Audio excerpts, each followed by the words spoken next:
ਇਹ ਵਿਸਾਖੀ ਦੀ ਜਿਹੜੀ ਪਰੇਡ ਸ਼ੁਰੂ ਕੀਤੀ ਸੀ, ਗੁਰੂ ਸਾਹਿਬ ਨੇ ਪਰੇਡ ਨਹੀਂ ਸ਼ੁਰੂ ਕੀਤੀ, ਗੁਰੂ ਸਾਹਿਬ ਨੇ ਅਮਰ ਜ਼ਰੂਰ ਛਕਾਇਆ ਸੀ। ਸੋ ਬਹੁਤ ਸਾਰੇ ਇਦਾਂ ਦੇ ਜਿਹੜੇ ਟੈਕਨੀਕਲ ਕੁਐਸਚਨਸ ਆ ਨਾ, ਉਹਨਾਂ ਦੇ ਆਨਸਰ ਬੜੇ ਰੌਂਗ ਦਿੱਤੇ ਜਾਂਦੇ ਆ। ਫਿਰ ਜੇ ਕੋਈ ਗੂਗਲ ਸਰਚ ਕਰੂਗਾ, ਚਲੋ ਆਪਾਂ ਤਾਂ ਸਾਰੇ ਪੰਜਾਬੀ ਜਾਂ ਸਿੱਖ ਆ ਜਾਂ ਹਿੰਦੂ ਭੈਣ ਭਰਾ ਆ, ਉਹਨਾਂ ਨੂੰ ਤਾਂ ਪਤਾ ਹੀ ਆ ਵੀ ਵਿਸਾਖੀ ਦੇ ਉੱਤੇ ਨਗਰ ਕੀਰਤਨ ਕਿਉਂ ਕੱਢੇ ਜਾਂਦੇ ਆ, ਪਰ ਜਿਹੜੀਆਂ ਹੋਰ ਕਮਿਊਨਿਟੀਆਂ ਆ ਉਹ ਜਦੋਂ ਸਰਚ ਕਰੂਗੀਆਂ ਤਾਂ ਉਹ ਦੇਖੂਗੀਆਂ ਵੀ ਨਹੀਂ, ਇਹ ਟੋਟਲੀ ਰੌਂਗ ਇਨਫੋਰਮੇਸ਼ਨ ਆ। ਸੋ ਇੰਨਾ ਕੁ ਜ਼ਰੂਰ ਆਪਾਂ ਨੂੰ ਧਿਆਨ ਰੱਖਣਾ ਚਾਹੀਦਾ ਜਿੱਥੇ ਵੀ ਕਿਤੇ, ਕਿਉਂਕਿ ਹੁਣ ਹੋਰ ਨਗਰ ਕੀਰਤਨ ਹੋਣੇ ਆ ਆਉਣ ਵਾਲੇ ਦਿਨਾਂ ਦੇ ਵਿੱਚ। ਕੋਈ ਵੀ ਜਿਹੜੀ ਪੰਜਾਬੀ ਜਾਂ ਸਿੱਖਾਂ ਦੀ ਕੋਈ ਈਵੈਂਟ ਹੁੰਦੀ ਆ, ਉਹਦੇ 'ਚ ਕੋਈ ਨਾ ਕੋਈ ਆਪਣਾ ਪੜ੍ਹਿਆ ਲਿਖਿਆ ਨੌਜਵਾਨ ਅੱਗੇ ਉਹਨੂੰ ਅਸਾਈਨ ਕਰੋ ਜਿਹਨੂੰ ਪੂਰਾ ਨੌਲੇਜ ਹੋਵੇ ਉਸ ਚੀਜ਼ ਦੇ ਬਾਰੇ। ਨਹੀਂ ਤਾਂ ਕੀ ਹੁੰਦਾ, ਫਿਰ ਮੈਸੇਜ ਜਿਹੜਾ ਆ ਰੌਂਗ ਜਾਂਦਾ ਆ।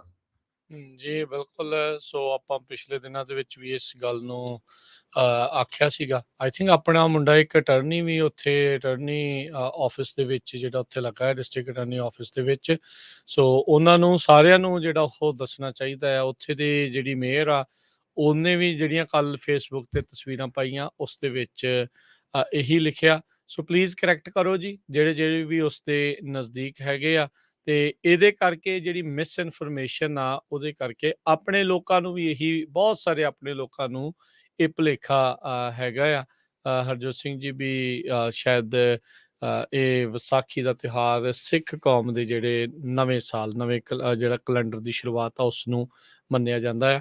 ਇੱਦਾਂ ਦਾ ਉਸ ਦੇ ਨਾਲ ਕੋਈ ਸੰਬੰਧ ਨਹੀਂ ਹੈਗਾ। ਉਸ ਤੋਂ 1 ਮਹੀਨਾ ਪਹਿਲਾਂ ਜਿਹੜਾ ਆ ਉਸ ਦੇਸੀ ਮਹੀਨੇ ਦੇ ਹਿਸਾਬ ਦੇ ਨਾਲ ਜਿਹੜਾ ਉਹ ਨਵਾਂ ਸਾਲ ਜਿਹੜੀ ਉਹ ਸ਼ੁਰੂਆਤ ਹੁੰਦੀ ਆ। ਖਾਲਸਾ ਪੰਥ ਦੇ ਸਾਜਨਾ ਦਿਵਸ ਨੂੰ ਮੁੱਖ ਰੱਖਦਿਆਂ ਹੋਇਆ ਵਿਸਾਖੀ ਦਾ ਦਿਨ ਜਿਹੜਾ ਉਸ ਦੇ ਨਾਲ ਜੁੜਿਆ ਹੈਗਾ ਆ ਜੀ। ਸੋ ਬਿਲਕੁਲ ਓਵਰਆਲ ਬਹੁਤ ਸਾਰੇ ਲੋਕਾਂ ਨੇ ਮੈਸੇਜ ਦਿੱਤੇ ਆ, ਰਾਜੀ ਬਰਾੜ ਨੇ, ਵੀ ਅਸੀਂ ਸਾਰੇ ਇੱਕੋ ਜਿਹੇ ਆ ਤੇ ਕੋਈ ਫਰਕ ਨਹੀਂ ਹੈ। ਸਾਰੀਆਂ ਕਮਿਊਨਿਟੀਆਂ ਉੱਥੇ ਆ ਕੇ ਪ੍ਰਸ਼ਾਦੇ ਛਕਦੀਆਂ ਸੀ, ਸਪੈਨਿਸ਼ ਮੂਲ ਦੇ ਲੋਕ ਵੀ, ਹੋਰ ਸਾਰੇ ਸਪੋਰਟਸ ਵਾਲੇ, ਮਾਨਕੂ ਸਾਹਿਬ, ਉਹਨਾਂ ਨੇ ਕਿਹਾ ਵੀ ਅਸੀਂ ਬੱਚਿਆਂ ਨੂੰ ਸਪਾਈ ਸਾਰੀ ਕੰਮ ਦੇ ਲਿਆਏ ਆ। ਆਪਾਂ ਦੇਖਣ ਵਾਲਾ ਸੀ ਨਗਰ ਕੀਰਤਨ ਦੇ ਵਿੱਚ ਕਿਸੇ ਤਰ੍ਹਾਂ ਦਾ ਵੀ ਕੋਈ ਗਾਰਬੇਜ ਵਗੈਰਾ ਕਿਤੇ ਨਹੀਂ ਸਿੱਟਿਆ ਮਿਲਦਾ ਸੀ, ਤੇ ਜੇ ਦੇਖਦਾ ਵੀ ਸੀ, ਜਿਹੜੇ ਬੱਚੇ ਹੈਗੇ ਉਹਨਾਂ ਦੀ ਸੌਕਰ ਟੀਮ ਦੇ, ਉਹ ਨਾਲ ਦੀ ਨਾਲ ਚੱਕੀ ਜਾਂਦੇ ਸੀ। ਇਸੇ ਤਰ੍ਹਾਂ ਲਖਵਿੰਦਰ ਸਿੰਘ ਹੁਣੀ ਸਟਾਲ ਲਾਇਆ ਸੀ ਦਸਤਾਰ ਦਾ, ਵੀ ਸਿੱਖਾਂ ਨੂੰ ਦਸਤਾਰ ਕਿਉਂ ਬੰਨਣੀ ਚਾਹੀਦੀ, ਪਲੱਸ ਜਿਹੜੇ ਨੌਨ ਸਿੱਖ ਆ ਜਾਂ ਜਿਹੜੇ ਨਹੀਂ ਦਸਤਾਰ ਸਜਾਉਂਦੇ ਉਹਨਾਂ ਦੇ ਵੀ ਉਹ ਬਣ ਰਹੇ ਸੀ। ਸੋ ਕਾਫੀ ਕਵਰੇਜ, ਕੱਲਾ ਇੱਕ ਚੈਨਲ ਨਹੀਂ, 23 ABC ਨਿਊਜ਼ ਚੈਨਲ ਵੀ ਹੈਗਾ, ਉਹਨਾਂ ਨੇ ਵੀ ਕਵਰੇਜ ਦਿੱਤੀ ਆ ਵੀ ਕਿਸ ਤਰ੍ਹਾਂ ਲੋਕ ਸੇਵਾ ਕਰਦੇ। ਸੋ ਬਹੁਤ ਵਧੀਆ। ਪਰ ਕੁਛ ਜਿਹੜੇ ਟੈਕਨੀਕਲ ਕੁਐਸਚਨ ਹੁੰਦੇ ਆ, ਉਹਨਾਂ ਤੇ ਜ਼ਰੂਰ ਹਰ ਇੱਕ ਨੂੰ ਅੱਗੇ ਪ੍ਰੋਫੈਸ਼ਨਲ ਜਿਹੜੇ ਬੰਦੇ ਨੂੰ ਨੌਲੇਜ ਹੈਗਾ ਉਸ ਦਾ, ਉਹੀ ਹੋਣਾ ਚਾਹੀਦਾ ਜੀ। ਬਿਲਕੁਲ। ਅਗਲੀ ਜਿਹੜੀ ਹਰਜੋਤ ਸਿੰਘ ਜੀ ਗੱਲ ਕਰਦੇ ਜਾਈਏ, 6 ਜਾਣਿਆਂ ਦੇ ਜਿਹੜੇ ਕਤਲ ਦੇ ਮਾਮਲੇ 'ਚ, ਮਾਸ ਸ਼ੂਟਿੰਗ ਜਿਹੜੀ ਸੰਡੇ ਨੂੰ ਵਾਪਰੀ ਸੀ, ਉਸ ਮਾਮਲੇ 'ਚ ਅੱਜ ਸੈਕਰਾਮੈਂਟੋ ਪੁਲਿਸ ਨੇ ਅਨਾਊਂਸ ਕੀਤਾ ਆ ਪਹਿਲੀ ਗ੍ਰਿਫਤਾਰੀ ਪਾਈ ਆ। ਡੈਂਡਰੇ ਮਾਰਟਿਨ ਨਾਂ ਦਾ ਕਹਿੰਦੇ ਵੀ ਰਿਲੇਟਡ ਸਸਪੈਕਟ ਆ, ਉਸ ਨੂੰ ਹਾਲ ਦੀ ਘੜੀ ਵਿਦਾਊਟ ਐਨੀ ਬੇਲ ਜਿਹੜਾ ਉਹ ਰੱਖਿਆ ਗਿਆ ਆ ਸੈਕਰਾਮੈਂਟੋ ਕਾਊਂਟੀ ਮੇਨ ਜੇਲ੍ਹ ਦੇ ਵਿੱਚ। ਇਸ ਉੱਤੇ ਹਾਲ ਦੀ ਘੜੀ ਵੈਪਨ ਚਾਰਜਿਸ ਤੇ ਜਿਹੜੇ ਕੁਛ ਅਸੌਲਟ ਦੇ ਚਾਰਜਿਸ ਵਿਦ ਡੈਡਲੀ ਵੈਪਨ ਉਹ ਲਗਾਏ ਗਏ ਨੇ। ਰਿਵਰਸਾਈਡ ਕਾਊਂਟੀ ਸ਼ੈਰਿਫ ਆਫਿਸ ਦੇ ਵੱਲੋਂ ਇਸ ਦੇ ਖਿਲਾਫ ਆਊਟਸਟੈਂਡਿੰਗ ਇੱਕ ਵਾਰੰਟ ਵੀ ਚੱਲ ਰਿਹਾ ਸੀਗਾ। ਸੋ ਡਾਂਡਰੇ ਮਾਰਟਿਨ 2014 ਦੇ ਵਿੱਚ ਕਾਰਪੋਰਲ ਇੰਜਰੀ ਆਪਣੀ ਜਿਹੜੀ ਘਰਵਾਲੀ ਦੇ ਉੱਤੇ ਇਨਫੈਕਟ ਕੀਤੀ ਸੀ, ਉਸ ਦੇ ਲਈ ਦੋਸ਼ੀ ਸੀਗਾ। ਸੋ ਹੁਣ ਕਹਿੰਦੇ ਵੀ ਕੱਲ ਨੂੰ ਅਦਾਲਤ ਵਿੱਚ ਇਸ ਨੂੰ ਪੇਸ਼ ਕੀਤਾ ਜਾਊਗਾ। 100 ਤੋਂ ਵੱਧ ਜਿਹੜੀਆਂ ਸ਼ੈੱਲ ਕੇਸਿੰਗ, ਗੋਲੀਆਂ ਜਿਹੜੀਆਂ ਆ ਇਸ ਸ਼ੂਟਿੰਗ ਦੇ ਵਿੱਚ ਸੀਨ ਤੋਂ, ਮੌਕੇ ਵਾਰਦਾਤ ਤੋਂ ਬਰਾਮਦ ਜਿਹੜੀਆਂ ਹੋਈਆਂ ਸੀ। ਲਾ ਇਨਫੋਰਸਮੈਂਟ ਦੇ ਸੋਰਸਿਸ ਜਿਹੜੇ ਉਹ ਦੱਸ ਰਹੇ, ਕਹਿੰਦੇ ਵੀ ਉਹ ਇਸ ਟਾਈਮ ਵੀਡੀਓਜ਼ ਆ ਉਸ ਨੂੰ ਦੇਖ ਰਹੇ ਹੈਗੇ ਆ। ਜਿਹੜੀ 10th ਦੇ ਕੇ ਸਟਰੀਟ ਦੇ ਉੱਤੇ ਜਿਹੜੀ ਗਨ ਫਾਇਰ ਐਤਵਾਰ ਰਾਤ ਨੂੰ 2 ਵਜੇ, ਸ਼ਨੀਚਰਵਾਰ ਰਾਤ ਤੇ ਐਤਵਾਰ ਦੀ ਤੜਕੇ ਜਿਹੜੀ ਆ ਸਵੇਰੇ 2 ਵਜੇ ਵਾਪਰੀ ਸੀ, ਜਿਸ ਕਰਕੇ 6 ਜਾਣੇ ਮਰੇ ਸੀਗੇ। ਸੋ ਇਸ ਕੇਸ ਦੇ ਵਿੱਚ ਕਿਹਾ ਜਾ ਰਿਹਾ ਵੀ ਅਜੇ ਵੀ ਜਿੰਨੇ ਐਕਚੁਅਲ 'ਚ ਗੋਲੀਆਂ ਚਲਾਈਆਂ ਜਾਂ ਜਿਹਦੇ ਕਰਕੇ ਮਰੇ ਆ ਲੋਕ, ਉਸ ਦੀ ਭਾਲ ਅਜੇ ਵੀ ਜਾਰੀ ਆ। ਜਿਹੜੇ ਉੱਥੋਂ ਲੋਕਾਂ ਜਿਨ੍ਹਾਂ ਨੇ ਗੋਲੀਆਂ ਚਲਾਈਆਂ ਸੀ ਉਹ ਮਾਰ ਕੇ ਉੱਥੋਂ ਫਰਾਰ ਹੋ ਗਏ ਸੀ। ਅਜੇ ਵੀ ਪੁਲਿਸ ਆ ਉਹਨਾਂ ਦੀ ਭਾਲ ਦੇ ਵਿੱਚ ਆ। ਕਹਿੰਦੇ ਵੀ ਜੇ ਕਿਸੇ ਨੂੰ ਵੀ ਕੋਈ ਵੀ ਹੋਰ ਜਾਣਕਾਰੀ ਇਸ ਬਾਬਤ ਹੈ ਤਾਂ ਪਤਾ ਲੱਗੇ। ਪਰਿਵਾਰਾਂ ਦੇ ਵਿੱਚ 6 ਜਾਣਿਆਂ ਦੇ ਮਰਨ ਤੋਂ ਬਾਅਦ 'ਚ ਉਹਨਾਂ ਪਰਿਵਾਰਾਂ ਦੇ ਵਿੱਚ ਇਸ ਟਾਈਮ ਸ਼ੋਕ ਦੀ ਲਹਿਰ ਪੂਰੇ ਸਿਟੀ ਦੇ ਵਿੱਚ ਨਾਲ ਚੱਲ ਰਹੀ ਹੈ ਜੀ। 70 ਤੋਂ ਵੱਧ ਜਿਹੜੇ ਗੋਲੀਆਂ ਚਲਾਈਆਂ ਗਈਆਂ, ਤੁਸੀਂ ਦੇਖੋ ਵੀ ਕਿਤੇ ਜੰਗ ਲੱਗੀ ਹੋ ਸੀ। ਸੋ ਜਿਹੜੇ ਵਿਕਟਮਸ ਆ ਉਹਨਾਂ ਦੇ ਨਾਮ ਵੀ ਸੈਕਰਾਮੈਂਟੋ ਪੁਲਿਸ ਨੇ ਹੁਣ ਡਿਸਕਲੋਜ਼ ਕੀਤੇ ਹੈਗੇ ਆ। ਜੌਨਟਾਇਆ ਐਲੈਗਜ਼ੈਂਡਰ 21 ਸਾਲਾਂ ਦੇ ਐਲਗਰੋਵ ਤੋਂ, ਮੈਲਿੰਡਾ ਡੇਵਿਸ 57 ਸਾਲਾਂ ਦੇ ਸੈਕਰਾਮੈਂਟੋ ਤੋਂ ਅਨਹਾਊਸ ਕਰਕੇ ਉਹਨਾਂ ਨੂੰ ਦੱਸਿਆ। ਸਰਜੀਓ ਹੈਰਿਸ 38 ਸਾਲਾਂ ਦੇ ਨਾਰਥ ਹਾਈਲੈਂਡਸ ਤੋਂ, ਯਸ਼ੂਆ ਲਕਹੈਸੀ 32 ਸਾਲਾਂ ਦੇ ਸਲੀਨਸ ਤੋਂ, ਯਾਮਲੀ ਮਾਰਟੀਨੀਅਸ ਐਂਡਰਾਡੇ 21 ਸਾਲਾਂ ਦੇ ਸਿਲਮਾ ਤੋਂ, ਤੇ ਡੈਵਜ਼ੀਆਂ ਟਰਨਰ 29 ਸਾਲਾਂ ਦੇ ਕਾਰਮਾਈਕਲ ਤੋਂ। ਜੀ, ਬਹੁਤ ਮੰਦਭਾਗੀ ਇਹ ਗੋਲੀकांड ਵਾਪਰਿਆ। ਅਗਲੀ ਗੱਲ ਕਰਦੇ ਜਾਈਏ ਜੱਜ ਜੈਕਸਨ, ਉਹਨਾਂ ਦੀ ਸੁਪਰੀਮ ਕੋਰਟ ਦੇ ਵਿੱਚ ਜਸਟਿਸ ਬਣਨ ਦੀ ਕਹਿ ਸਕਦੇ ਆ ਰਾਹ ਆ, ਉਹ ਲੱਗਦਾ ਆ ਵੀ ਪੱਧਰੀ ਹੋ ਸਕਦੀ ਆ। ਅੱਜ ਰਿਪਬਲਿਕਨ ਸੈਨੇਟਰਸ ਰੋਮਨੀ ਤੇ ਮਰਕੋਸਕੀ, ਉਹਨਾਂ ਨੇ ਆਪਣੀ ਸਟੇਟਮੈਂਟ ਜਾਰੀ ਕਰਦੇ ਹੋਏ ਕਿਹਾ ਵੀ ਉਹ ਜੱਜ ਜੈਕਸਨ ਆ, ਉਹਨਾਂ ਦੇ ਹੱਕ ਦੇ ਵਿੱਚ ਵੋਟ ਪਾਉਣਗੇ। ਉਧਰ ਜਿਹੜਾ ਸੈਨੇਟ ਦਾ ਪੈਨਲ ਹੈਗਾ ਆ, ਜੁਡੀਸ਼ਰੀ ਪੈਨਲ ਆ, ਉਹ 13-13 ਦੀ ਵੋਟ ਦੇ ਨਾਲ ਸਪਲਿਟ ਹੈਗਾ ਆ। ਪਰ ਹੁਣ ਜਿਹੜੇ ਸੈਨੇਟ ਦੇ ਮੈਜੋਰਟੀ ਲੀਡਰ ਨੇ ਚੱਕ ਸ਼ੂਮਰ, ਉਹ ਫਿਰ ਵੀ ਇਸ ਦੇ ਉੱਤੇ ਵੋਟ ਪਵਾ ਸਕਦੇ ਆ। ਸੋ ਇਸ ਮਹੀਨੇ ਦੇ ਵਿੱਚ ਕਿਹਾ ਜਾ ਰਿਹਾ ਹੈਗਾ ਆ ਵੀ ਲੱਗਦਾ ਵੀ ਜੱਜ ਕੇਤਨ ਬਰਾਊਨ ਜੈਕਸਨ ਆ, ਉਹਨਾਂ ਦਾ ਰਾਹ ਪੱਧਰਾ ਹੋ ਗਿਆ। ਸੋ ਉਹਨਾਂ ਨੂੰ 2 ਰਿਪਬਲਿਕਨ ਸਪੋਰਟ ਮਿਲ ਚੁੱਕੀ ਆ। ਜਿਹੜੇ ਸੈਨੇਟਰ ਮੈਂਸ਼ਨ ਸੀ, ਉਹਨਾਂ ਨੇ ਵੀ ਇਸ ਦੀ ਹਾਮੀ ਭਰੀ ਸੀ। ਇਸ ਤੋਂ ਪਹਿਲਾਂ ਜਿਹੜੇ ਰਿਪਬਲਿਕਨ ਸੈਨੇਟਰ ਕਾਲਿੰਸ ਹੈਗੇ ਆ, ਸੂਜ਼ਨ ਕਾਲਿੰਸ ਮੇਨਸ ਤੋਂ, ਉਹਨਾਂ ਨੇ ਵੀ ਕਨਫਰਮ ਕਰਨ ਦੇ ਹੱਕ ਦੇ ਵਿੱਚ ਆਖਿਆ ਸੀ। ਸੋ ਹੁਣ ਕਹਿ ਸਕਦੇ ਹਾਂ ਵੀ 53 ਵੋਟਾਂ ਇਹਨਾਂ ਦੇ ਹੱਕ ਦੇ ਵਿੱਚ ਪੈ ਸਕਦੀਆਂ। ਅਜੇ ਵੀ 17 ਅਜਿਹੇ ਸੈਨੇਟਰਸ ਨੇ ਜਿਨ੍ਹਾਂ ਨੇ ਇਹ ਨਹੀਂ ਦੱਸਿਆ ਵੀ ਉਹ ਕਿਸ ਪਾਸੇ ਵੱਲ ਨੂੰ ਵੋਟ ਪਾਉਣਗੇ। ਸੋ ਤਕਰੀਬਨ ਇਹਨਾਂ ਦੀ ਕਨਫਰਮੇਸ਼ਨ ਦਾ ਰਾਹ ਜਿਹੜਾ ਆ ਉਹ ਪੱਧਰਾ ਹੋ ਗਿਆ ਆ। ਜਿੱਦਾਂ ਹੀ ਕਮੇਟੀ ਚੋਂ ਇਹਨਾਂ ਦੀ ਨੋਮੀਨੇਸ਼ਨ ਨਿਕਲ ਕੇ ਸੈਨੇਟ ਵਿੱਚ ਆਉਂਦੀ ਆ, ਤਾਂ ਜਿਹੜੇ ਮੈਜੋਰਟੀ ਲੀਡਰ ਸ਼ੂਮਰ ਉਸ ਦੇ ਉੱਤੇ ਵੋਟ ਕਰਵਾ ਕੇ ਇਹਨਾਂ ਨੂੰ ਕਨਫਰਮ ਹੋਣ ਦੇ ਵੱਲ ਨੂੰ ਰਾਹ ਪੱਧਰਾ ਹੋ ਸਕਦਾ ਹੈ। ਸੋ ਹੁਣ ਇਹਨਾਂ ਨੂੰ ਮੈਜੋਰਟੀ ਦੀ ਕੋਈ ਕਹਿ ਸਕਦੇ ਆ ਵੀ ਕੋਈ ਪ੍ਰੋਬਲਮ ਨਹੀਂ ਰਹੇਗੀ।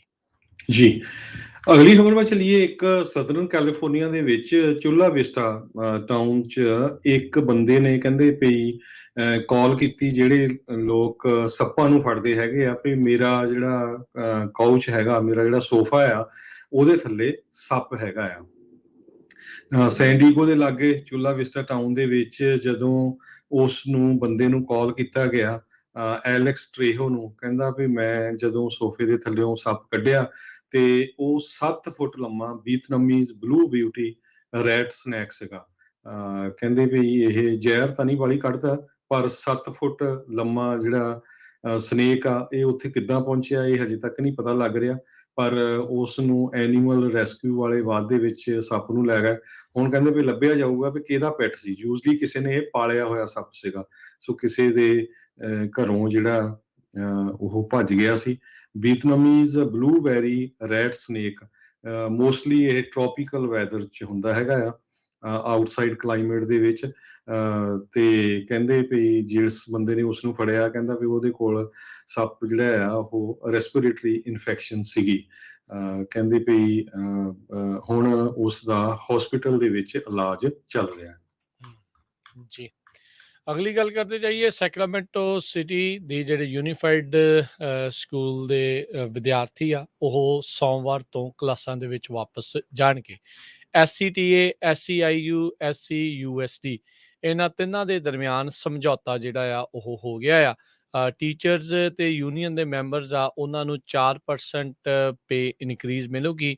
ਸਟਾਈਪੈਂਡਸ ਦੇ ਵਿੱਚ ਹੋਰ ਇਨਕਰੀਜ਼ ਹੋਊਗਾ, ਤੇ ਜਿਹੜੇ ਸਬਸਟੀਟਿਊਟ ਟੀਚਰਸ ਆ, ਉਹਨਾਂ ਦੇ ਵਿੱਚ 25% ਇਨਕਰੀਜ਼ ਜਿਹੜਾ ਆ ਉਹ ਕੀਤਾ ਜਾਵੇਗਾ। Sacramento teacher union SCUI local 1021, ਉਹ ਕਹਿੰਦੇ ਵੀ ਕੱਲ ਐਤਵਾਰ ਨੂੰ ਉਹਨਾਂ ਦੀ ਡੀਲ ਹੋ ਗਈ ਆ। 12 ਦਿਨਾਂ ਦੀ ਸਟ੍ਰਾਈਕ ਇੱਥੇ ਚੱਲ ਰਹੀ ਸੀ Sacramento City Unified School District ਦੇ ਵਿੱਚ। ਅੱਜ 43,000 ਵਿਦਿਆਰਥੀ ਇਸ ਸਟ੍ਰਾਈਕ ਦੇ ਖਤਮ ਹੋਣ ਤੋਂ ਬਾਅਦ 'ਚ ਮੁੜ ਕਲਾਸਰੂਮਸ ਦੇ ਵਿੱਚ ਜਾਣਗੇ ਤੇ ਆਪਣੀ ਪੜ੍ਹਾਈ ਨੂੰ ਅੱਗੇ ਕੰਟੀਨਿਊ ਕਰ ਸਕਣਗੇ। ਸੋ ਆਪਾਂ ਦੇਖਿਆ ਹੀ ਹੈ ਬਹੁਤ ਸਾਰੇ ਥਾਵਾਂ ਦੇ ਉੱਤੇ ਟੀਚਰਸ ਦੀ ਇਸ ਚੀਜ਼ ਨੂੰ ਲੈ ਕੇ ਕਾਫੀ ਸਟ੍ਰਾਈਕਸ ਹੁੰਦੀਆਂ ਰਹੀਆਂ ਆ, ਰੌਲੇ ਰੱਪੇ ਪੈਂਦੇ ਰਹੇ ਆ ਵੀ ਮਹਿੰਗਾਈ ਵੱਧ ਰਹੀ ਹੈ ਪਰ ਸਾਡੀਆਂ ਤਨਖਾਹਾਂ ਨਹੀਂ। ਤੇ ਹੁਣ ਕਹਿੰਦੇ ਆ ਵੀ ਇਹ ਆਪਸ ਦੇ ਵਿੱਚ ਸਮਝੌਤੇ ਤੋਂ ਬਾਅਦ 'ਚ ਵਿਦਿਆਰਥੀ ਮੁੜ ਸਕੂਲਾਂ ਦੇ ਵਿੱਚ, ਕਲਾਸਾਂ ਦੇ ਵਿੱਚ ਦੇਖੇ ਜਾਣਗੇ। ਜੀ, ਅਗਲੀ ਖਬਰ ਵੱਲ ਚਲੀਏ। ਕੈਲੀਫੋਰਨੀਆ ਦੇ ਵਿੱਚ ਇੱਕ ਲਾਅ ਸੀਗਾ, ਜਿਹਦੇ ਮੁਤਾਬਕ ਜਿਹੜੀਆਂ ਕਾਰਪੋਰੇਸ਼ਨਸ ਆ, ਉਹਨਾਂ ਦੇ ਬੋਰਡ ਆਫ ਡਾਇਰੈਕਟਰਸ ਦੇ ਵਿੱਚ ਡਿਵਰਸੀਫਾਈ ਕੰਪਨੀ ਨੂੰ ਰੱਖਣੀ ਪੈਂਦੀ ਸੀ। ਵੀ ਮਤਲਬ ਸਾਰੇ ਗੋਰੇ ਨਹੀਂ ਹੋ ਸਕਦੇ, ਉਹਨਾਂ ਨੂੰ ਹੋਰ ਕਮਿਊਨਿਟੀ ਦੇ ਲੋਕਾਂ ਨੂੰ ਵਿੱਚ ਜਾਂ ਕੋਈ ਹੋਰ ਜਿਸ ਤਰ੍ਹਾਂ ਦੇ ਵੀ ਕੋਈ ਚਾਹੇ ਰੇਸ਼ਲੀ ਐਥਨਿਕ ਹੋਣ, LGBT ਗਰੁੱਪ ਹੋਵੇ, ਉਹਨਾਂ ਨੂੰ ਲੈਣਾ ਪੈਂਦਾ ਸੀ। ਤੇ ਇਹ ਕੇਸ ਲਾਸ ਐਂਜਲਸ ਜੱਜ ਦੇ ਕੋਲ ਸੀਗਾ, ਤੇ ਕੈਲੀਫੋਰਨੀਆ ਦੀ ਕੋਰਟ ਦੇ ਇਸ ਜੱਜ ਨੇ ਹੁਣ ਡਿਸੀਜਨ ਦੇ ਦਿੱਤਾ ਵੀ ਇਹ ਅਨਕੌਂਸਟੀਟਿਊਸ਼ਨਲ ਹੈਗਾ ਆ, ਵੀ ਤੁਸੀਂ ਕਿਸੇ ਕੰਪਨੀ ਨੂੰ ਫੋਰਸ ਨਹੀਂ ਕਰ ਸਕਦੇ ਵੀ ਉਹਨਾਂ ਦੇ ਜਿਹੜੇ ਬੋਰਡ ਆਫ ਡਾਇਰੈਕਟਰ ਆ ਉਹ ਵੀ ਕਿਸੇ ਧਰਮ ਤੇ ਜਾਂ ਜੈਂਡਰ ਬੇਸ ਜਾਂ ਵੀ ਮਿਨੋਰਿਟੀ ਉੱਦਾਂ ਦੇ ਉਹ ਤੁਸੀਂ ਫੋਰਸ ਕਰੋ ਵੀ ਉੱਦਾਂ ਦੇ ਤੁਹਾਡੇ ਬੋਰਡ ਦੇ ਮੈਂਬਰ ਹੋਣੇ ਚਾਹੀਦੇ ਆ, ਬਲਕਿ ਜਿਹੜੇ ਬੋਰਡ ਦੇ ਮੈਂਬਰਸ ਆ ਉਹ ਕੁਆਲੀਫਿਕੇਸ਼ਨ ਦੇ ਹਿਸਾਬ ਦੇ ਨਾਲ ਹੋਣੇ ਚਾਹੀਦੇ ਹੈਗੇ ਆ। ਪਰ LGBT community, blacks, Latinos, Asian, Native American ਤੇ ਪੈਸੀਫਿਕ ਆਈਲੈਂਡਰਸ, ਇਹ ਸਾਰੇ ਕਹਿ ਰਹੇ ਵੀ ਅਸੀਂ ਅੰਡਰ ਰਿਪਰੈਜ਼ੈਂਟੇਟਿਵ ਕਮਿਊਨਿਟੀ ਹੈਗੀਆਂ, ਖਾਸ ਕਰਕੇ ਜਿਹੜੀਆਂ ਕੰਪਨੀਆਂ ਉਹਨਾਂ ਦੀਆਂ ਟੌਪ ਦੀ ਪੋਜੀਸ਼ਨ ਦੇ ਉੱਤੇ। ਇਸ ਕਰਕੇ ਇਸ ਨੂੰ ਲਾਗੂ ਕੀਤਾ ਗਿਆ ਸੀ, ਪਰ ਕੋਰਟ ਨੇ ਇਹ ਕਹਿਤਾ ਵੀ ਇਹ ਟੋਟਲੀ ਰੋਂਗ ਹੈਗਾ। ਜੀ। ਅਗਲੀ ਗੱਲ ਕਰਦੇ ਜਾਈਏ, ਉਪ ਰਾਸ਼ਟਰਪਤੀ ਕਮਲਾ ਹੈਰਿਸ ਉਹਨਾਂ ਦੇ deputy chief of staff Michael Fuchs ਉਹ ਕਹਿੰਦੇ ਵੀ ਐਡਮਿਨਿਸਟ੍ਰੇਸ਼ਨ ਨੂੰ ਛੱਡ ਕੇ ਜਾ ਰਹੇ ਨੇ। ਕਮਲਾ ਹੈਰਿਸ ਹੁਣਾਂ ਦੇ ਆਫਿਸ ਦੇ ਵਿੱਚੋਂ ਇਹ ਇੱਕ ਹੋਰ ਹਾਈ ਪ੍ਰੋਫਾਈਲ ਡਿਪਾਰਚਰ ਆ ਉਹ ਦੇਖਿਆ ਗਿਆ ਆ। ਇੱਕ ਇੰਟਰਨਲ ਸਟਾਫ ਮੈਮੋ ਜਿਹੜਾ ਕਿ ਰਿਊਟਰਸ ਨੇ ਦੇਖਿਆ, ਉਸ ਤੋਂ ਬਾਅਦ ਦੇ ਵਿੱਚ ਇਹ ਪਤਾ ਲੱਗਾ। ਮਾਈਕਲ ਫਿਊਚਸ ਜਿਹੜੇ ਆ ਉਹ ਪ੍ਰੈਜ਼ੀਡੈਂਟ ਬਿਲ ਕਲਿੰਟਨ ਦੇ ਲਈ ਫੋਰਨ ਪਾਲਿਸੀ ਐਡਵਾਈਜ਼ਰ ਦੇ ਵਜੋਂ ਉਹਨਾਂ ਨੇ ਕੰਮ ਕੀਤਾ। US ਸਟੇਟ ਡਿਪਾਰਟਮੈਂਟ ਦੇ ਵਿੱਚ ਪ੍ਰੈਜ਼ੀਡੈਂਟ ਓਬਾਮਾ ਦੇ ਐਡਮਿਨਿਸਟ੍ਰੇਸ਼ਨ 'ਚ ਵੀ ਕੰਮ ਕੀਤਾ। ਤੇ ਇਹ ਉਪ ਰਾਸ਼ਟਰਪਤੀ ਕਮਲਾ ਹੈਰਿਸ ਉਹਨਾਂ ਨੂੰ ਡੋਮੈਸਟਿਕ ਤੇ ਇੰਟਰਨੈਸ਼ਨਲ ਇਸ਼ੂਜ਼ ਦੇ ਉੱਤੇ ਵੀ ਐਡਵਾਈਜ਼ ਕਰਦੇ ਸੀ, ਤੇ ਕਹਿੰਦੇ ਅਕਸਰ ਉਹਨਾਂ ਦੇ ਫੋਰਨ ਟ੍ਰਿਪਸ ਦੇ ਵਿੱਚ ਨਾਲ ਜਾਂਦੇ ਰਹੇ ਆ। ਪੋਲੈਂਡ ਨੂੰ ਰੀਸੈਂਟਲੀ ਇਹਨਾਂ ਦਾ ਜਿਹੜਾ ਦੌਰਾ ਆ ਉਪ ਰਾਸ਼ਟਰਪਤੀ ਹੈਰਿਸ ਦਾ ਕਾਫੀ ਵਿਵਾਦਾਂ ਦੇ ਵਿੱਚ ਘਿਰਿਆ ਰਿਹਾ ਆ, ਤੇ ਹੁਣ ਉੱਥੋਂ ਆਉਣ ਤੋਂ ਕੁਝ ਸਮੇਂ ਬਾਅਦ ਦੇ ਵਿੱਚ ਇਹਨਾਂ ਦੇ ਡਿਪਟੀ ਚੀਫ ਆਫ ਸਟਾਫ ਆ ਉਹ ਹੁਣ ਛੱਡ ਕੇ ਜਾ ਰਹੇ ਆ। 15 ਮਹੀਨੇ ਕਹਿੰਦੇ ਆ ਵੀ ਉਹਨਾਂ ਨੇ ਕੰਮ ਕੀਤਾ। ਕਹਿੰਦੇ ਵੀ ਬਹੁਤ ਚੈਲੰਜਿਸ ਮੇਰੇ ਸਾਹਮਣੇ ਸੀਗੇ, ਤੇ ਅਸੀਂ ਹਿਸਟੋਰੀਕਲੀ ਡਿਫਿਕਲਟ ਇਕਨੋਮਿਕ ਸਰਕਮਸਟੈਂਸਿਸ ਦੇ ਵਿੱਚ ਕੰਮ ਕੀਤਾ ਆ ਆਪਣੇ ਜਿਹੜੇ ਇੱਥੇ ਜਾਣ ਤੋਂ ਪਹਿਲਾਂ। ਤੇ ਉਹਨਾਂ ਨੇ ਬਾਈਡਨ ਪ੍ਰਸ਼ਾਸਨ ਦਾ ਧੰਨਵਾਦ ਕੀਤਾ। ਉਹਨਾਂ ਨੇ ਕਿਹਾ ਵੀ ਵਧੀਆ ਕੰਮ ਇਹਨਾਂ ਨੇ ਕੀਤਾ ਆ, ਖਾਸ ਕਰਕੇ ਇਕਨੋਮਿਕ ਸਰਕਮਸਟੈਂਸ ਨੂੰ ਮੁੜ ਵਧੀਆ ਕਰਨ ਦੇ ਲਈ। ਜੀ, ਅਗਲੀ ਖਬਰ ਅੱਜ ਕੈਲੀਫੋਰਨੀਆ ਦੇ ਵਿੱਚ ਇੱਕ 4.1 ਮੈਗਨੀਚਿਊਡ ਦਾ ਭੂਚਾਲ ਆਇਆ ਰੀਓ ਡੈਲ ਏਰੀਏ ਦੇ ਵਿੱਚ, west of Rio Del, northern California ਦੇ ਵਿੱਚ। ਯੂਨਾਈਟਿਡ ਸਟੇਟਸ ਜੂਲੋਜੀਕਲ ਸਰਵੇ ਦੇ ਮੁਤਾਬਕ ਇਹ ਭੂਚਾਲ 8:16 ਤੇ ਆਇਆ, ਜੋ ਕਿ 5 ਮੀਲ ਵੈਸਟ ਆਫ ਰੀਓ ਡੈਲ ਤੇ 22 ਮੀਲ ਸਾਊਥ ਆਫ ਜੁਰੇਕਾ ਹੈਗਾ। ਕਿਸੇ ਤਰ੍ਹਾਂ ਦਾ ਵੀ ਕੋਈ ਜਾਨੀ ਜਾਂ ਮਾਲੀ ਨੁਕਸਾਨ ਦੀ ਕੋਈ ਖਬਰ ਨਹੀਂ ਆਈ।